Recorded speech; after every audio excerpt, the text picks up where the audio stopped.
আমি আল্লাহ না, তোমার মায়ের চাইতে লক্ষ কোটি কোটি কোটি গুণ তোমার দিকে তাকাইয়া তাকিয়া আমি আল্লাহ ফিরিস্তাদেরকে হুকুম কইরা দেই, ফিরিস্তারা আমার এই বন্দাকে দেখিস নাই, আমি আল্লাহর কাছে চলে আসছে, দুনিয়ায় কারো কাছে যায় নাই, শুধু বিনাইয়া বিনাইয়া কান্না করে আর বলে মাওলা তুমি যদি আমাকে পরিষ্কার না করলা ওই কবরে মাটির নিচে কেমন করে থাকব, তুমি যদি ক্ষমা না করলা কবরের আচরণটা আমার সাথে ভালো হবে না মাওলা, তুমি যদি আমাকে মাফ না করলা আজরাইল আমার সাথে ভালো আচরণ করবে না মাওলা।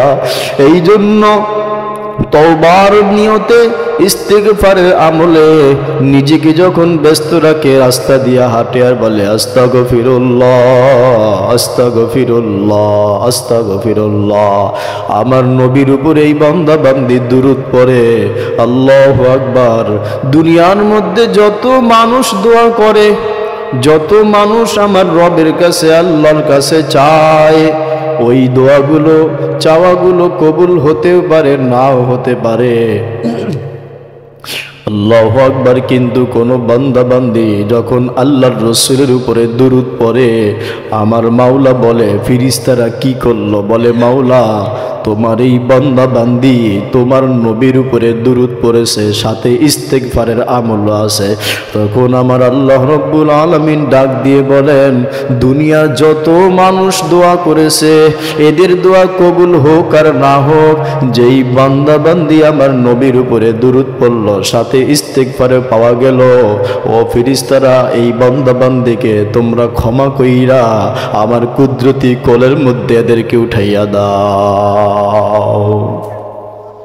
বারবার তওবা করে যখন মানুষ তওবাকে ভঙ্গ করে, মানুষ ধোঁকার মধ্যে পড়ে আর বলে আমি তো গত সপ্তাহে তওবা করেছি, এখন তওবা করে কি হবে, না মানা না বন্যা এইটাও কিন্তু চরম পর্যায়ের একটা ধোঁকা। আমার আল্লাহ বলেন যতবার তওবা করে আমি আল্লাহর দরবারে ফিরে আসিস আমি আল্লাহ উপর থেকে কুদরতি নজর দিয়া তাকাইয়া তাকাইয়া দেখি আমার বান্দা দুনিয়ার কোনো মানুষের কাছে যায় নাই, সে কি জানে আমি একজন রব, আসমানওয়ালা জমিনওয়ালা, আরশওয়ালা একজন আছি। ফেরেশতারা বলে মাওলা হা হা জানে, এই জন্যই তো বারবার তোমার দিকে একটু ছুটে আসে রে আল্লাহ। আমার আল্লাহ এমন দয়ার মাওলা। ইয়াকুলুল্লাহু আযজা ওয়া জাল্লা ইযা কানা আরাদা আবদি আইয়ুমালা সাইয়্যাতান, আল্লাহ পাক হাদিসে কুদসিতে বলেন শোনো শোনো শোনো ফেরেশতারা, আমার কোনো বান্দা বান্দি যদি কোনো গুনার নিয়ত করে ফালা তাকতুবুহা আলাইহা হাত্তা ইয়ামালা বি, আমার ওই বান্দা বান্দি যদি কোনো গুনার কাজের নিয়ত করে ফেলে ততক্ষণ পর্যন্ত তোমরা এটাকে লিখবা না যতক্ষণ পর্যন্ত আমার ওই বান্দা বান্দি গুনাহের কাজটা না করে। ফেরেশতারা তোমরা কিন্তু এইটাকে লিখবা না যতক্ষণ পর্যন্ত গুনার কাজের নিয়ত করছে, ঠিক আছে, কিন্তু আমার এই বান্দা বান্দি গুনার কাজটা এখনো করে নাই, তোমরা এটাকে লিখবা না যতক্ষণ পর্যন্ত ওই গুনার কাজটা সে না করবে তোমরা এটাকে লিখবা না। আল্লাহ পক্ষান্তরে যদি এই গুনার কাজটা হয়েই যায়, আল্লাহ আমার আল্লাহ বলে ফেরেশতারা তোমরা আমার এই বান্দাবান্দির গুনাহগুলোকে লিখবা, কিন্তু যতটুকু করছে অতটুকু লিখবা, এর বেশি না। আল্লাহ গুনার কাজের দিকে বান্দা বান্দি নিয়ত করলে উপর থেকে মালিক বলে খবরদার, নিয়ত করছে এখনো তো করে নাই, আমার বান্দা বান্দির এই গুনার আমলটা তোমরা লিখবা না।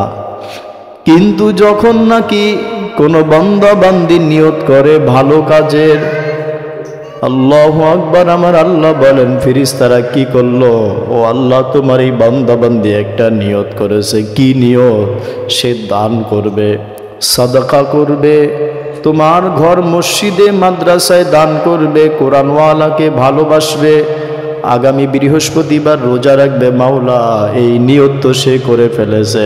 তখন আমার দয়ার মাওলা কেমন মাওলা, বলতে থাকে ফেরেশতারা শোনো, আমার বান্দা বান্দি যেই নিয়ত করেছে এই নিয়তের কারণে, ভালো নিয়তের কারণে আমার বান্দা বান্দির আমল নামায় একটা সওয়াব ওই নিয়তের কারণে লিখে দিয়ে দাও।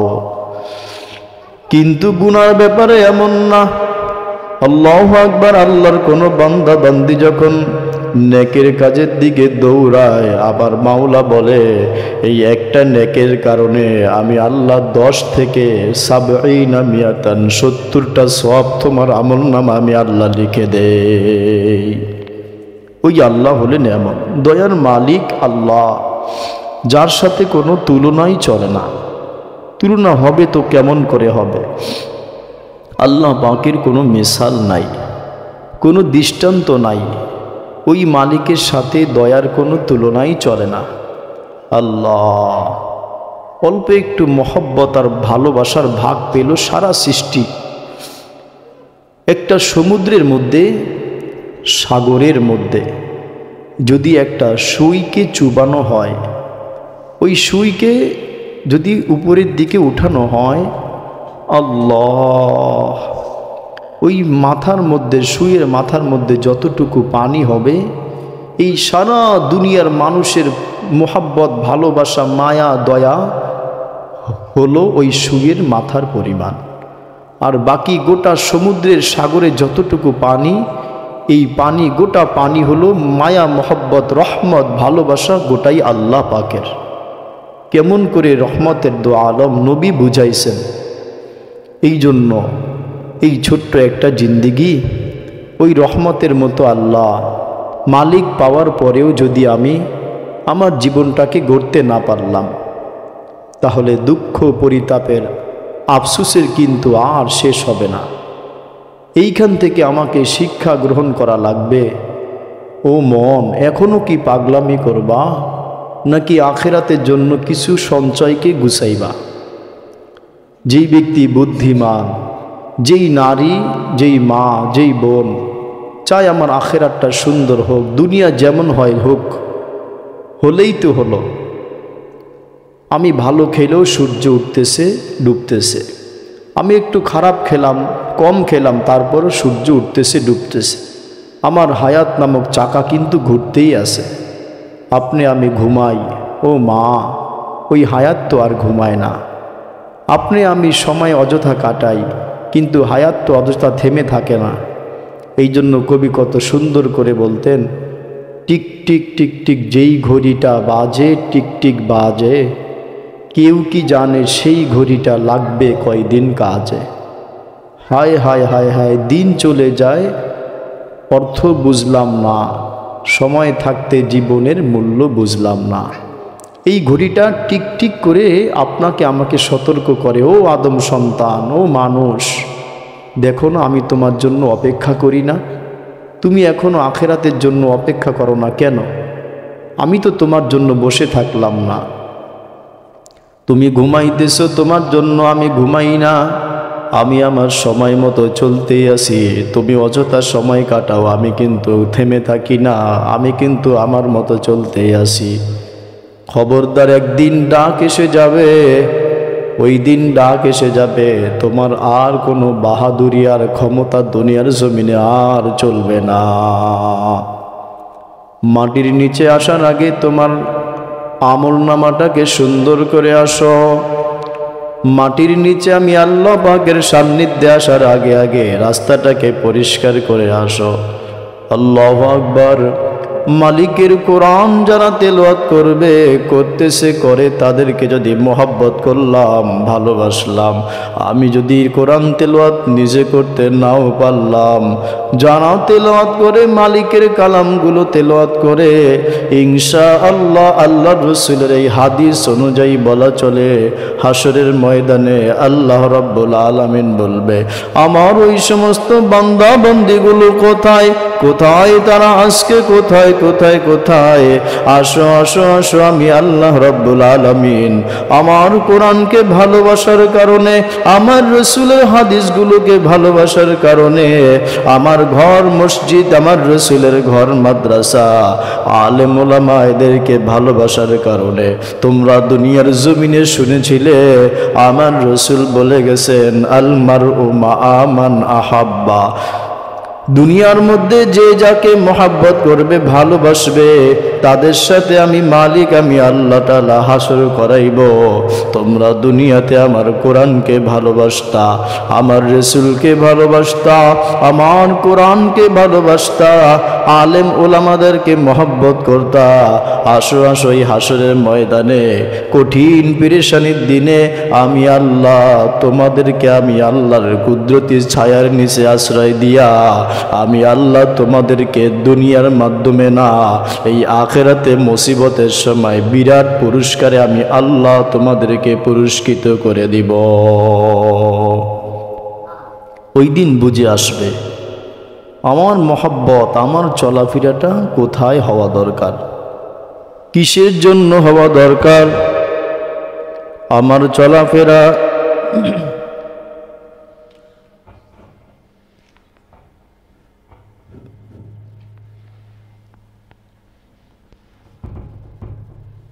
আমার চলাফেরা উঠা বসা যাদের সাথে হবে, আমার আল্লাহ রব্বুল আলামিন ওই সমস্ত মানুষদের সাথে কিয়ামতের মুসিবতের সময় আমাকে হাসর করায়া দিবেন।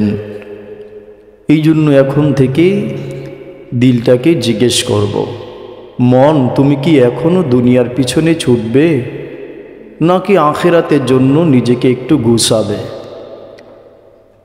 নিজে আর কত পাগলামি করবে, নিজেকে কুকুরের মতো জীবনটাকে আর কতদিন চালাবে?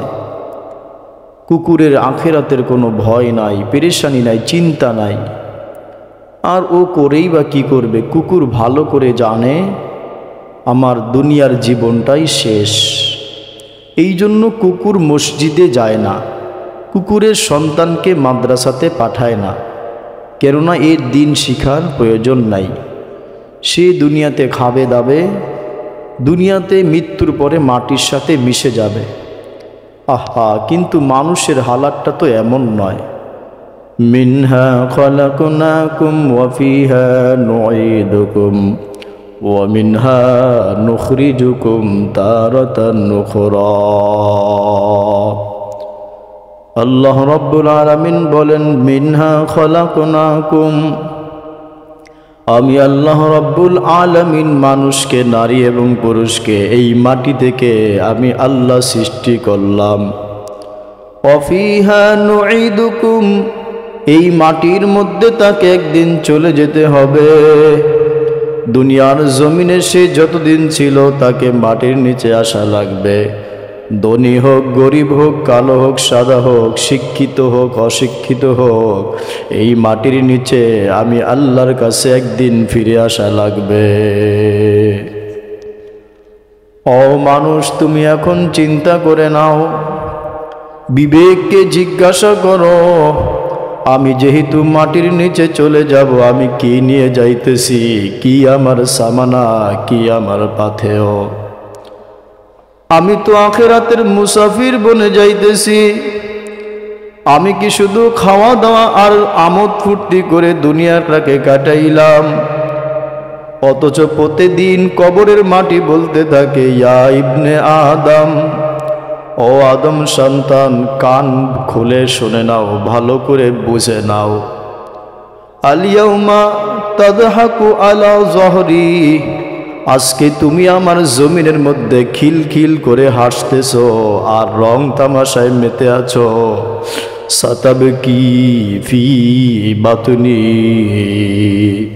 হতে পারে আগামীকাল তোমার মৃত্যু হয়ে যাবে, আমার কবরের মধ্যে এসে তোমাকে কান্না করা লাগবে, কাঁদতে হবে। আলিয়াউম্মা তাদহাকু আলা যহরি, কবরের মাটি বলতে থাকে, আদম সন্তান, নারী পুরুষ, আজকে তুমি দুনিয়ার রং তামাশায় মেতে, দুনিয়ার মোহের মধ্যে পড়ে আজকে তুমি কত রং তামাশা, হাসি কান্না করতেছো, তাই না? মৃত্যু হতে দেরি কবরের পেটে এসে সাতাবকি ফি বাতনে, হতে পারে তোমাকে কান্না করা লাগবে। কবরের মাটি প্রতিদিন বলতে থাকে। আপনি আমি দেখি সূর্যটা পূর্ব দিক থেকে ওঠে আবার পশ্চিমে অস্ত যায়। আল্লাহু আকবার। ওই সূর্য পর্যন্ত আপনাকে আমাকে তালিম দেয়। দুনিয়ার মানুষ, নারী পুরুষ, শুনে নাও, আমি আজকে হয়তো তোমার জন্য উঠলাম, আমি এই সপ্তাহের জন্য হয়তো বা তোমার জন্য উঠলাম, এই মাসের জন্য হয়তো তোমার জন্য উঠলাম। ও মানুষ, তোমার জানা নাই আগামীকাল, আগামী সপ্তাহ, আগামী মাস, আগামী বছরে এই দিন তোমার জন্য হয়তো বা আর উঠব না। প্রতিদিন সূর্য, কবরের মাটি, গাছপালা, তরুলতার সমস্ত মাখলুকাতগুলো আপনার আমার বিরুদ্ধে চলে যায়। কেউ আবার আমার আপনার ব্যাপারে শিকায়েত করে, মাওলা এদেরকে আর কত পালবেন, সহ্য হয় না। বলেন না একটা দুর্ঘটনা দিয়া আসমান বলে, মাওলা একটু হুকুম দেন, এদের উপরে ভেঙে পড়ি। জমিন বলতে থাকে, মাওলা সহ্য হয় না, বলেন না এগুলোকে একটু উল্টাইয়া দেই। পাহাড় বলে, মাওলা সহ্য হয় না, একটু বলেন এদেরকে একেবারে পিষে দেই। দুনিয়া থেকে 13 লক্ষ গুণ বড় সূর্য বলতে থাকে, মাওলা আমি তো দুনিয়ার থেকে 13 লক্ষ গুণে বড়, আমাকে একটু হুকুম দিবেন, আমি এদেরকে একেবারে পিষে শেষ করে দেই। কিন্তু রহমতের মাওলা, দয়ার মাওলা বলতে থাকে, আলিয়াউমা, শোনো, আজকে শুনে নাও, যদি এই বান্দা বান্দি তোমাদের হয় তাহলে কিন্তু ফাশানুবি, যা মন চাই তাই করো। ওয়াইন কানা আবদি, এই বান্দা বান্দি যদি আমার হয়, খবরদার এদের দিকে চোখ তুলে তাকাইবা না। আমার এই মহব্বতের বান্দা বান্দিগুলোকে বড় আদর করে, মহব্বত করে, ভালোবেসে আমি আল্লাহ, এদেরকে আমি আল্লাহ তৈরি করেছি বড় আদর করে, মহব্বত করে, ভালোবেসে। এদেরকে পিষার জন্য দেই নাই, এদেরকে আমি আল্লাহ কুদরতি নজর দিয়া তাকাইয়া থাকি। কতবার আমার বান্দা আমার দিকে ফিরে আসলো, আমার দিকে ফিরে আসলো, আমার দিকে ফিরে আসলো। তুমি যদি অন্যায় করতে করতে করতে, আল্লাহর রাসূল বলেন, উম্মতেরা শুনে নাও, তুমি যদি আজকে মঙ্গলবার গুনাহ কইরা বুধবারে তওবা করলা, ও মাওলা ভুল করে ফেলেছি, অন্যায় করে ফেলছি, তোমার কেমন যেন ওই মঙ্গলবারের গুনাহটা থাকলো না। আল্লাহর রাসূল বলেন, আজকে থেকে তোমার আমলনামাটা একেবারে তওবা এবং ইস্তেগফারের কারণে তুমি যদি তোমার মালিককে রাজি খুশি করতে পারলা, তোমার জীবনের যে অন্যায় পাপগুলো ছিল কেমন যেন, এই জন্য আল্লাহর রাসূল হাদিসে বলেন, দুনিয়ার মানুষ, ও আমার উম্মতের নারী পুরুষ শুনে নাও, আত্তাইবু মিনাজ যানবি কামান লা যানবালা, গুনাহ থেকে যখন তুমি তওবা করলা, আল্লাহ পাকের কাছে ইস্তিগফার করলা, তওবা করলা, আমার রাসূল বলেন, আত্তাইবু মিনাজ যানবি, গুনাহ থেকে তওবাকারী নারী এবং পুরুষ, কামান লা যানবালা, সে যেন কোনো গুনাহই করলো না, তার কোনো গুনাহই বাকি থাকলো না। এই চিত্রটা কেন? আল্লাহ হাসরের ময়দানে আল্লাহ পাকের পেয়ারা বান্দি এবং বান্দাদেরকে যেন ফিরিস্তারা লজ্জা না দেয়, ফিরিস্তারা যেন এই কথা বলতে না পারে, মাওলা ওই যে নারীটা এখন সুন্দর করে বোরকা লাগানো, হাতের মধ্যে মোজা, পায়ের মধ্যে মোজা, উপর থেকে কত সুন্দর হিজাব, কিন্তু এ তো এত বড় পাপিষ্ঠ ছিল। আল্লাহ পাক দয়া করে বলবেন, ফিরিস্তারা যেন এই কথা বলতে না পারে, মাওলা ওই যে একটা লোক দেখা যায়, পুরুষ দেখা যায়, গায়ের মধ্যে জুব্বা, মুখের মধ্যে দাড়ি, মাথার মধ্যে পাগড়ি, কিন্তু এর তো এই গুনাহ ছিল, এই গুনাহগুলো ছিল। আমার আল্লাহ রব্বুল আলামিন বলেন, না না না, আমার কুদরতি হাত দিয়া আমি আল্লাহ যেই বান্দা বান্দিগুলোকে বানিয়েছি, আমি আল্লাহর কুদরতি হাতের ছোঁয়া লাগাইয়া যেই পুরুষ এবং নারীকে আমি আল্লাহ বানাবো, এদেরকে ফেরেশতারা লজ্জা দিবে, আমি মালিক আল্লাহ এইটাকে সহ্য করব না। এই জন্য আমি দুনিয়ার মধ্যে ব্যবস্থা রেখে দিলাম, একটা তওবাকে, একটা ইস্তিগফারকে ওয়াল ডিলেট একদম সব পুরো ধুয়ে মুছে পরিষ্কার সাফ হয়ে যায়। এই ডিলেট নামক তওবা ইস্তিগফার যার জীবনের মধ্যে পাওয়া গেল, এই জন্য রহমতের নবী বলেন, আমার উম্মত সকালবেলা তওবা করলো, আবার যদি কোনো কারণবশত নফসের খায়েশে পড়ে, ধোকায় পড়ে, শয়তানের ধোকায় পড়ে বিকেলবেলা আবার গুনাহ করে ফেললো, আমার রসুল বলেন সে যেন এই গুনাহটা আর করলই না। ওই সকালের গুনাহকে আল্লাহ বিকালে তওবা ধারা ধুয়ে মুছে পরিষ্কার করে আল্লাহ আবার রহমতের কোলে তুইলা দিয়া আবার বলেন, বান্দা যা যা যা, আমি আল্লাহ, তুই কি দেখিস না দুনিয়ার মধ্যে আমি আল্লাহ কেমন একটা নমুনা রাইখা দিলাম। আমি আল্লাহর কোটি কোটি কোটি কোটি গুণ রহমত এবং ভালোবাসা, মায়া এবং মহব্বত, ওইখান থেকে একটা চিমটি ছিটা মাত্র তোমরা ভালোবাসার ভাগ পেয়েছো। এই জন্য বিষাক্ত সাপ তার বাচ্চাকে কাটে না, হিংস্র প্রাণী তার সন্তানকে খায় না। তোমরা কি দেখো না, মা যখন খেতে বসে বাচ্চা কোলের মধ্যে পায়খানা করে দেয়, এরপরেও মা ওই বাচ্চাকে কোল থেকে ছুঁড়ে মারে না, ফিকে ফেলে দেয় না। কেন? আমার আল্লাহ রব্বুল আলামিন বুঝায়, তোমাকে একটু ভালোবাসার ছোঁয়া দিলাম, এর মধ্যে এই কারণে সন্তান কোলের মধ্যে পায়খানা করলো, এরপর তোমার বিরক্তি আসে না? ওই সন্তান যখন কোলের মধ্যে পায়খানা করে দেয়, তুমি সন্তানের দিকে তাকাইয়া বিরক্ত না হইয়া একটা মুস্কি হাসো সন্তানকে দেইখা। যেমন মা, তোমার দিলের মধ্যে একটা আনন্দ লাগে। ও বান্দা বান্দি, তুমিও গুনাহ করে ফেলেছো, অন্যায় করে ফেলেছো, অপরাধ করে ফেলেছো, গুনার ময়লা তোমার গায়ের মধ্যে লেগে গেছে, পাপের ময়লা তোমার গায়ের মধ্যে লেগে গেছে, তোমার দ্বারা অন্যায় পাপ গুনাহ হয়ে গেছে। তুমিও যখন আমি আল্লাহ রব্বুল আলামিনের কাছে আসো, আমি আল্লাহ তাআলার কাছে তওবা করতে থাকো, তওবা করতে থাকো। আল্লাহর রাসূল বলেন, বুদ্ধিমান তো ওই ব্যক্তি। আল্লাহু আকবার। একটা দেশের মধ্যে নিয়ম ছিল, 1 বছর সে দেশটাকে পরিচালনা করবে। ওই দেশের মধ্যে কেউ চায় না সে রাজা হবে, প্রধানমন্ত্রী হবে। কেন?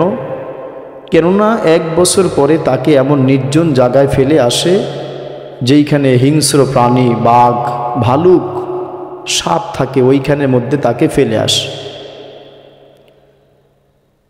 একজন বুদ্ধিমান মানুষ রাস্তা দিয়ে যাইতেছে, সে দেখতেছে ওই ব্যক্তিকে মাঝখানে রেখে সবাই আনন্দ উল্লাস করতেছে, খাবার দাবার নিয়ে ব্যস্ত, গান বাজনা করতেছে, কিন্তু মাঝখানে রাজার মুকুট পরে যেই বসা ওই ব্যক্তি কান্না করতেছে।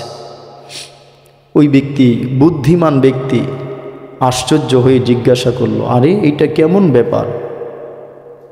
রাজা রাজ সিংহাসনে বসে আছে, আর বাকি পাশে যারা আছে সবাই আনন্দ করতেছে, খাওয়া দাওয়া করতেছে, আর এই বেচারা সিংহাসনে কান্না করতেছে। ভাই, কারণ কি? বলে, ও তুমি মনে হয় এই দেশে নতুন আসলা, তাই না? বলে, হ্যাঁ আমি তো নতুন আসলাম। বলে, এই জন্যই তো তোমার এই দশা, একটু বলো না ভাই কি হয়েছে?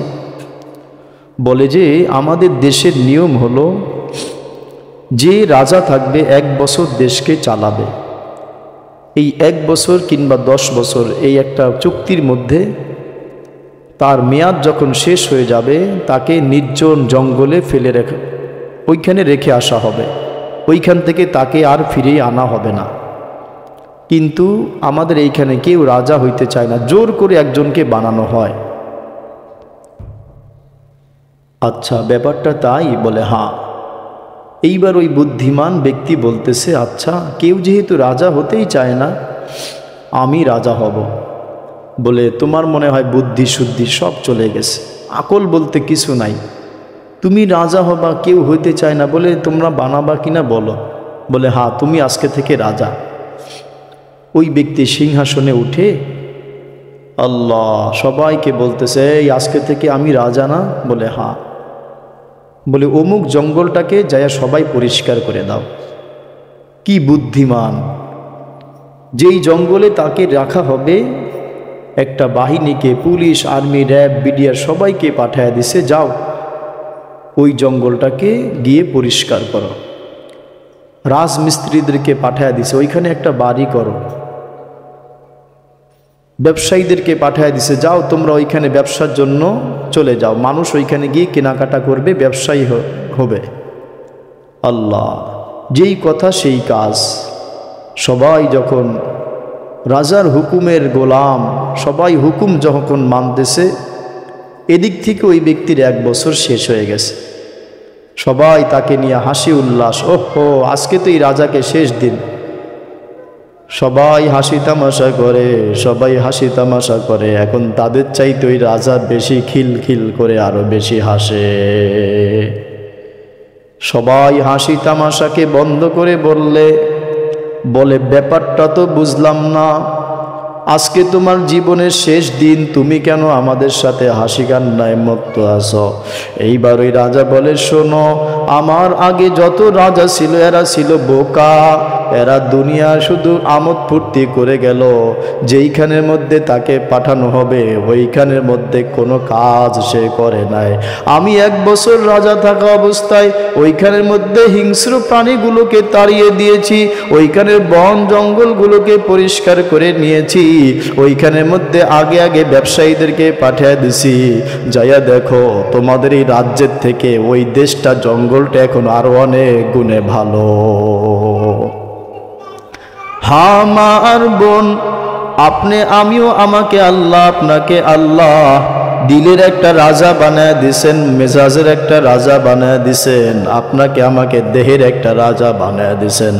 ওই রাজা যেমন ওই দেশের মধ্যে যাইয়া সুন্দর একটা ব্যবস্থা করার কারণে এখন এই নিজের 1 বছরের দেশ ছেড়ে যাইয়া ওইখানের মধ্যে যখন ব্যবসা বাণিজ্যকে পাঠাইল, সুন্দর গাছগাছালি লাগাইল, ব্যবসায়ীদেরকে পাঠাইয়া সুন্দর একটা পরিবেশ কায়েম করলো।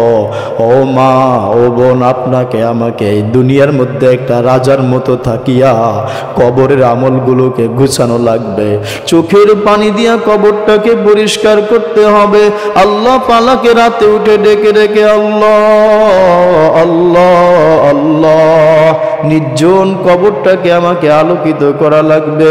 আল্লাহু আকবার। আমি বেশি বেশি তাহাজ্জুদ পড়ে, নফল পড়ে, আল্লাহ পাকের জিকির করে আমার ওই অন্ধকার কবরটা, সাপ বিচ্ছুর কবরটা, আমাকে কোরআন পড়ে পড়ে, তাসবিহ পড়ে পড়ে ওই অন্ধকার কবরটাকে আমাকে যদি আলোকিত করতে পারলাম, যদি আমার আমল নামক সিআইডি পাঠাইতে পারলাম, আমার জিকির নামক র‍্যাব পাঠাইতে পারলাম, আমার আর্মি নামক আমলগুলোকে, তাসবিহগুলোকে পাঠাইতে পারলাম, এরপরে ফেরেশতা আসিয়া ঘোষণা করে দিবে, ও আল্লাহর বান্দা বান্দি শুনে নাও, তোমার জন্য কোনো ভয় নাই, তোমার জন্য কোনো পেরেশানি নাই, তুমি কবরে শুইতে দেরি, আমার আল্লাহ আসমান থেকে কবরের মধ্যে জান্নাতের বিছানাটা বিছাইতে আর কোনো দেরি কিন্তু তোমার জন্য করবে না। এই জন্য বুদ্ধিমান হলো ওই মা, ওই বোন, ওই নারী এবং পুরুষ দুনিয়ার ছোট্ট একটা জিন্দেগি আল্লাহ পাকের জন্য গুছায়, নিজের আখিরাতকে সুন্দর করার জন্য এই ছোট্ট একটা জিন্দেগিকে যাপন করলো। দুনিয়ার মধ্যে আসল বুদ্ধিমান হলো ওই ব্যক্তি। আল্লাহ আমাদের সবাইকে দুনিয়া ছেড়ে আখিরাতকে গুছানোর তৌফিক দান করেন, আমিন। আল্লাহ